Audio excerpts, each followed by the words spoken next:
Horror, anything is hard. I mean, books can do it very easily because your imagination fills in all those blanks and you can feel that cold chill run down your spine.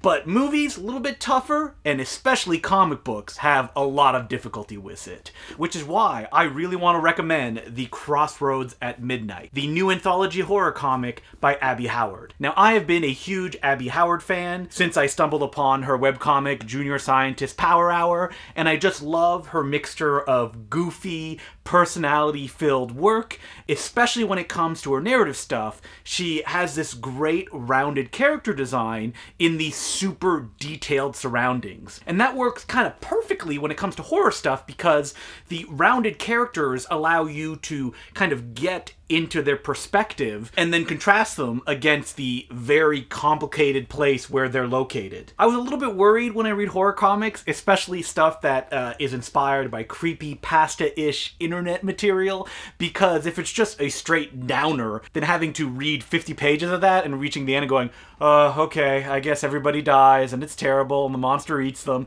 is a real bummer for me. And some of this stuff gets close, but it always finds a way to be personal and to really kind of dig its claws into the reader. You're not going to finish every one of these stories going, oh god, that was so depressing. Some of them have fairly happy endings. Some of them have really fatalistic endings. But they're all done so well, in such a way, and I know I keep going back to this, just create a sense of unease in you. The fact that a horror comic book can do this is really rare. It's 5 stories, it's super well paced, it's packed with great characters. There's a story about a creepy eye in a fence, as you can see here. There's one about a monster that you never quite see, but a young woman thinks that it's not really a monster after all. There is a super disgusting body horror story about a mattress that is found on the side of the street, and the ending of that will definitely stick with you, as well as a really long tale about a creepy boy that comes from the sea and an older sister that wants to protect her younger sis. All of this stuff is great.